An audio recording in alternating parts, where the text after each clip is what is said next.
Le spectacle de la nature, c'est tellement grandiose. Là. J'ai beaucoup voyagé un peu partout dans le monde, dans mon cas. Là. J'ai fait des safaris, j'ai fait toutes sortes de choses. Là. Mais ce genre de phénomène-là, là, on trouve ça nulle part. Là. C'est tellement impressionnant là, de voir des millions de papillons monarques là, au même endroit. Voir le phénomène qu'on vit ici en ce moment, c'est quelque chose de rare. Là. C'est un niveau, là, un très haut niveau là, de sensation. Là.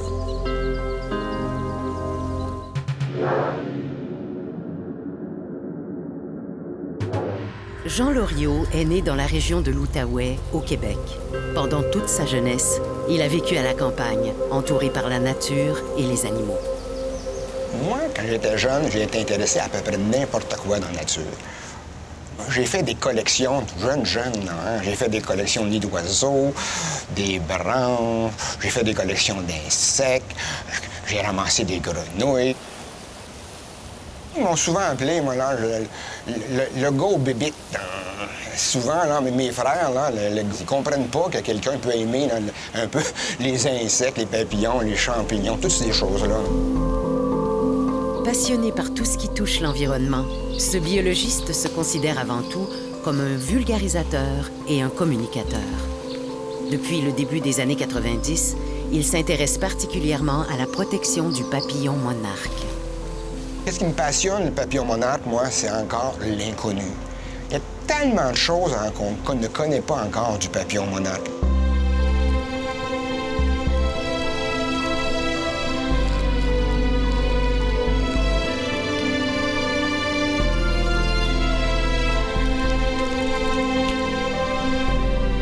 Ces animaux-là ont des comportements qui sont diversifiés. C'est infini. C'est étonnant. Si on est le moindrement curieux, on apprend toute notre vie. Quand on va arriver à la fin de l'été, environ au mois d'août, fin août, début septembre, la génération qui va naître à ce moment-là, le papillon ne sera pas mature sexuellement. C'est cette génération-là qui va quitter nos régions du Nord pour aller se rendre au Mexique, vers le sud, pour passer l'hiver. Il y a tellement de choses à découvrir sur le papillon monarque. Puis pour moi, là, qu'est-ce qui me fascine le plus, là, c'est la migration.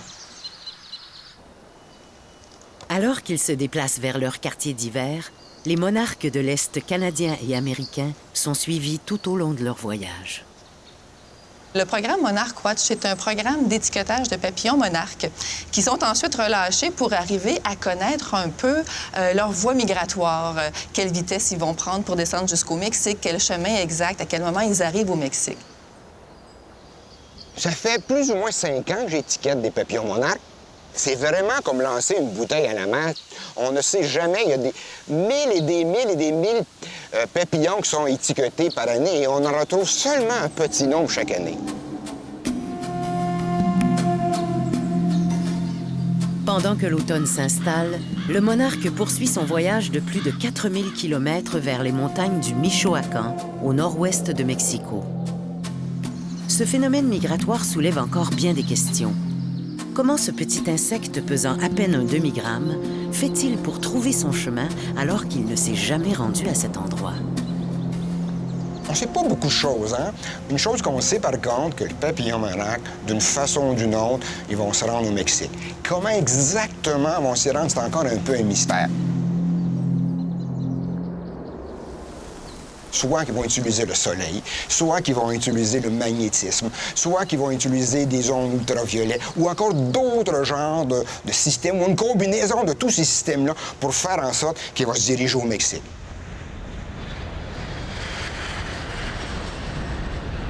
Depuis plusieurs années, Jean Loriot prend lui aussi la direction du Mexique pour y retrouver le monarque dans son aire d'hivernage. En ce moment, nous sommes sur l'autoroute pour s'en aller vers Agangeo. Agangeo, c'est le petit village là, où on retrouve là, les colonies de papillons monarques. Situé à 4 heures de route de Mexico, le village d'Agangeo est une des portes d'entrée de la réserve de biosphère du papillon monarque. OK. Muchas gracias.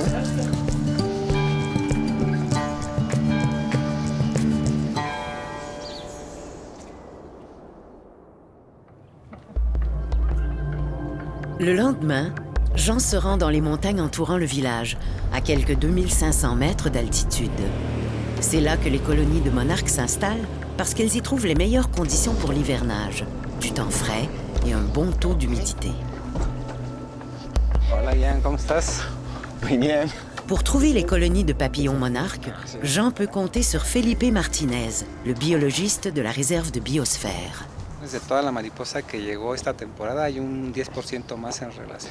Sí, 10% más este año con el año pasado.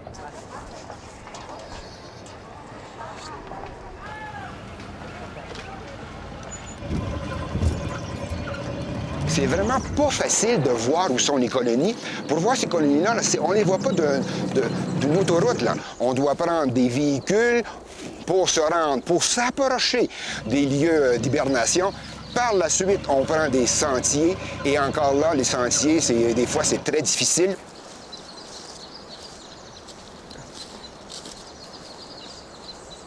Il y a un sentier qui a été fait par les gens de la région et on va prendre ce sentier-là, on va descendre la montagne jusqu'en bas, là, et on va être capable de les rencontrer en bas de la montagne.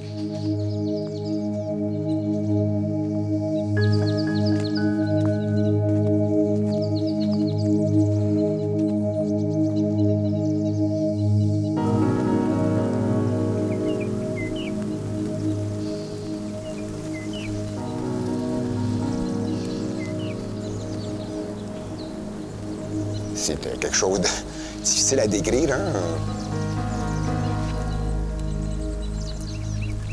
C'est tellement impressionnant, là, j'explique. J'ai des tonnes de fois que j'explique ça à des gens, là, ce phénomène-là, là.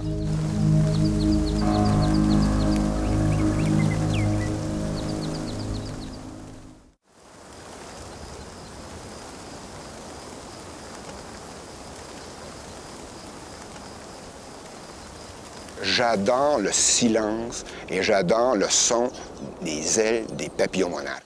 On dirait qu'on vient dans un endroit là, qui est comme nulle part ailleurs. Et c'est vraiment une expérience là, de s'asseoir et écouter le son des papillons monarques.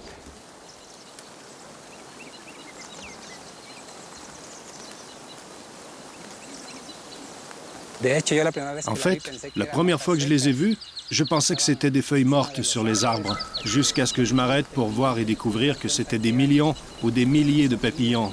Je n'aurais pas su le dire.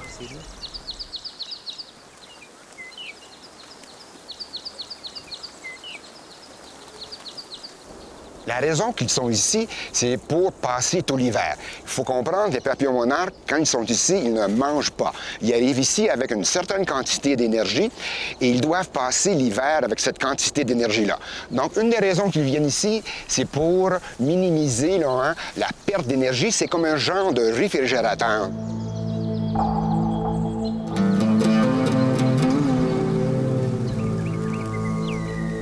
Afin de protéger les aires d'hivernage, le gouvernement mexicain a créé, en 1986, la réserve de biosphère du papillon monarque, qui s'étend aujourd'hui sur 560 km². Les gens ont perdu, en parenthèse, là, le droit de faire certaines choses. Là. Le droit de vivre de la façon qu'ils vivaient auparavant. Le droit de couper des arbres, le droit de cultiver dans certains endroits. Donc ça a changé beaucoup, beaucoup, beaucoup leur vie.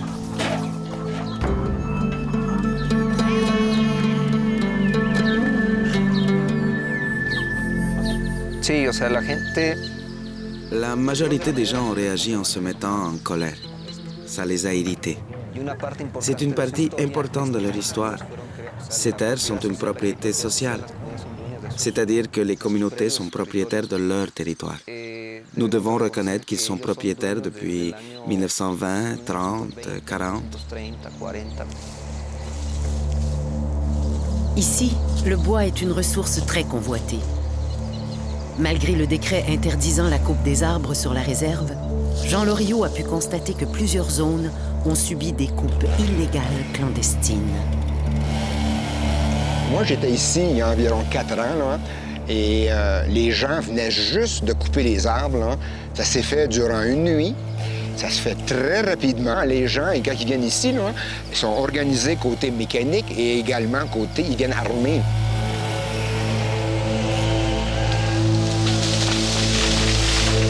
La gente viene aquí es totalmente prohibido. Y el problema es que cada árbol igual dólares.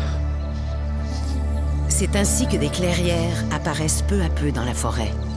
Cette situation préoccupe la biologiste Eneida Montesinos, qui étudie les monarques depuis 1993. Elle s'intéresse particulièrement aux impacts du déboisement sur la survie des papillons. Esa de ahí sí se está tratando de alimentar. Está tarde, sí. Pero las otras están solo tomando el sol. Pour la première fois, une recherche reliait la survie des papillons à la qualité de la forêt. Nous avons trouvé plusieurs choses très intéressantes. Entre autres, que la principale cause naturelle de mortalité des papillons monarques est la prédation. Le monarque est protégé de certains prédateurs par une toxine en provenance d'une plante, l'asclépiade, dont il se nourrit à l'état de chenille. Cependant, cette toxine n'a que peu d'effet sur certains oiseaux, comme le gros-bec et l'oriole, qui peuvent manger jusqu'à 10 millions de papillons durant l'hiver. Est-ce qu'elle Andrea? Parece una calatria. OK, non, non. Donc les orioles. On entend les orioles en ce moment. On a remarqué que la prédation est beaucoup plus intense là où la forêt est ouverte, dans les sites où il y a eu plus de coupes forestières, contrairement aux sites plus fermés.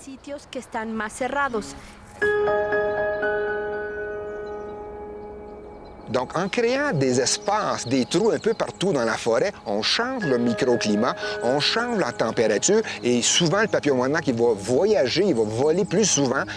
S'il vole, il perd son énergie. C'est une énergie, pas assez d'énergie pour commencer l'accouplement ici et débuter le retour au Canada.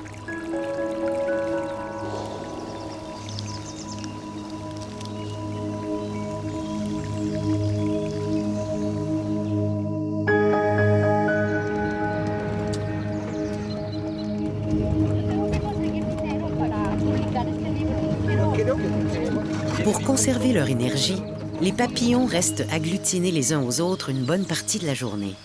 Ce n'est que lorsque la température se réchauffe qu'ils s'envolent. Il va se réveiller de temps en temps, le monarque, pour aller s'abreuver, mais il essaie de rester le plus possible inactif pour garder ses réserves de graisse, finalement. Il ne faut pas qu'il les dépense trop vite. C'est essentiel pour les papillons monarques d'avoir des ruisseaux autour puis trouver de l'eau pour boire. S'il n'y a pas d'eau, là, ils vont s'assécher, puis ça va compliquer la survie des papillons en question.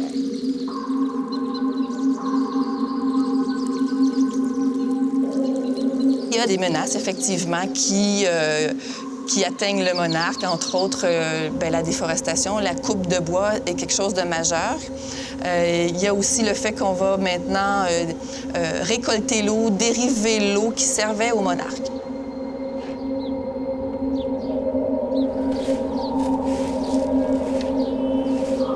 Depuis qu'il se rend au Mexique, Jean a pu constater qu'il n'est pas toujours facile de concilier la conservation des habitats avec les besoins des populations locales. L'organisme Alternare a donc mis en place des formations afin d'aider les paysans à mieux utiliser les ressources disponibles. Nous enseignons aux gens différentes manières d'utiliser moins de bois. Une de ces façons est d'utiliser un type de four qui permet d'économiser le bois.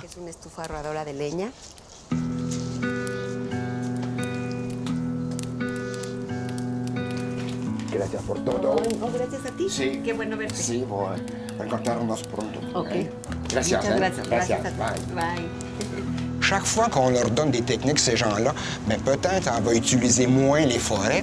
Moins les forêts, on va pouvoir garder les forêts intactes pour les papillons monarques et également pour la biodiversité. Les paysans ont appris comment fabriquer leurs propres briques, qu'ils utilisent non seulement pour construire des fourneaux, mais aussi des maisons.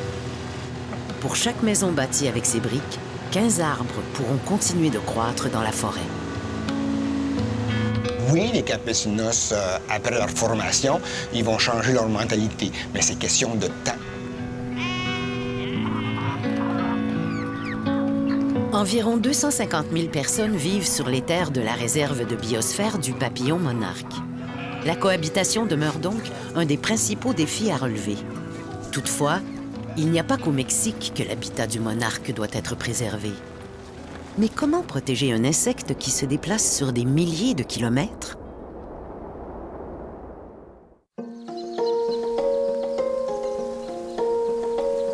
Tout au long de sa route migratoire vers le nord, le papillon monarque dépend de l'asclépiade pour se reproduire. Cette plante se retrouve sur l'ensemble du continent nord-américain. Dans le but de protéger les habitats utilisés par le monarque, le Canada, les États-Unis et le Mexique ont élaboré le plan nord-américain de conservation du papillon monarque. Jean Loriot a collaboré à la rédaction de ce plan tripartite. Une des actions que le plan propose, c'est de cartographier les différentes espèces d'asclépiades qu'on rencontre au Mexique. Ça, c'est une des actions.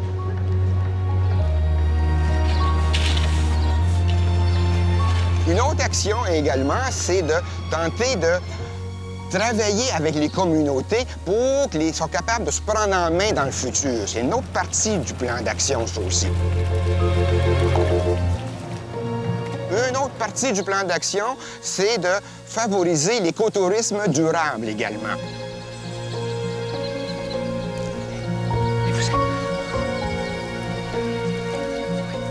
Chaque année, Jean organise des voyages de sensibilisation. Ces rencontres sont pour lui une occasion de transmettre ses connaissances dans l'espoir de voir changer le comportement des gens par rapport à l'environnement. Nous sommes au début mars et les papillons là, sont déjà là, sur leur retour. On les voit, ils commencent à descendre les montagnes. C'est tellement important de conserver ce qu'on a, surtout pour les générations futures, pour qu'eux puissent apprécier ce que nous, on a à ce moment-là. On a déjà perdu beaucoup de choses, là, et si on ne fait pas attention, là, on va perdre beaucoup d'autres choses. Donc, nous, on met beaucoup d'énergie et on utilise le papillon monarque, si vous voulez, comme moyen, comme véhicule de passer le message de la conservation. Là, que si on est capable de conserver le papillon monarque, on va être capable de conserver beaucoup d'autres choses également. Une des conséquences concrètes des visites au Mexique, que les gens ont été tellement impressionnés par les campesinos qui vivent dans la montagne, qu'eux, ils ont décidé d'écrire une lettre commune et ils vont l'envoyer aux deux ministres du Mexique et également au ministre du Canada, pour tenter d'aider ces gens-là à améliorer leur sort.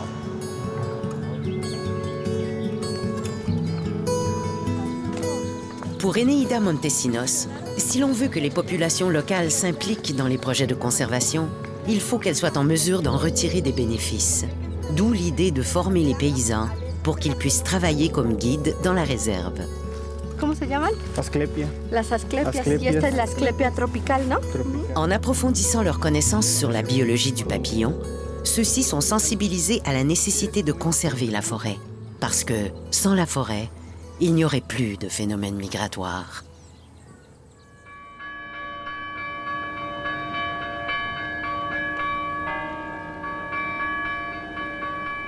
Les gens dans les villages autour des réserves là, sont de plus en plus conscientisés au papillon monarque et ils vont développer toutes sortes d'activités. Et une des activités, c'est le festival du papillon monarque.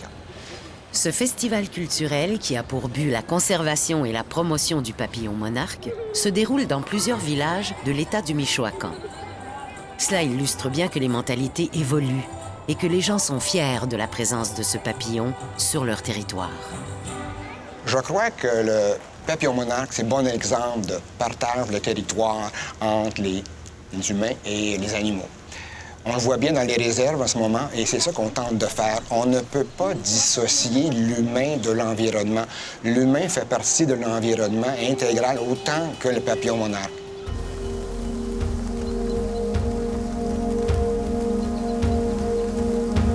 Vers la mi-mars, les monarques commencent à quitter le Mexique. Durant leur voyage de retour, ils s'accoupleront, puis mourront. 1 à 3 générations leur succéderont avant d'atteindre le nord-est de l'Amérique. L'automne venu, la dernière génération reprendra la route migratoire vers le sud. C'est très rare qu'on a la chance de trouver une étiquette. J'en reviens pas, là. Ça fait presque 15 ans que je viens ici. Moi, c'est la première fois que je rencontre une étiquette là, par terre. On peut en acheter des étiquettes par les gens qui vivent dans la région, mais moi, d'en trouver un, c'est la première fois. Et avec l'étiquette, là, par la suite, là, on va être capable de retracer là, exactement là, l'endroit, l'heure et qui l'a laissé aller, cette étiquette-là. C'est vraiment super intéressant. Moi, je suis super content de voir ça, là. Pour Jean Loriot, la découverte de cette étiquette est en quelque sorte un cadeau. Après tant d'années consacrées à son insecte préféré, ce grand voyageur prendra sa retraite dans quelques mois. Ma retraite, franchement, là, je ne sais pas, qu'est-ce que c'est ce mot retraite-là. Là. J'ai déjà tellement de projets là, qui sont enclenchés. Là, hein. Moi, je vais continuer à venir ici là, hein, pour encore quelques années. La seule différence, quand on va revenir ici, c'est qu'on va prendre plus notre temps.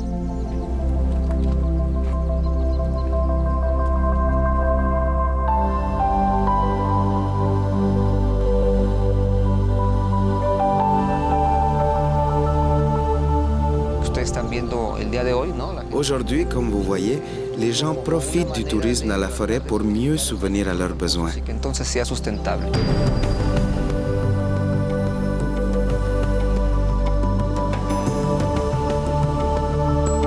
Je crois que nous sommes dans ce processus.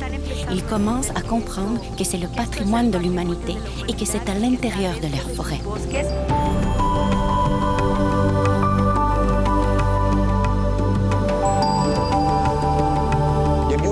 C'est comme un vaisseau spatial qui avance dans le temps. Et chaque fois qu'on perd des espèces, c'est peut-être une vis qu'on perd, ou encore un contact qu'on se perd, jusqu'à temps qu'on perd un contact essentiel à faire marcher le vaisseau spatial. C'est dans ce sens-là que toutes les espèces qui ont une importance, qui ont un rôle à jouer dans l'énorme système dans lequel on vit en ce moment.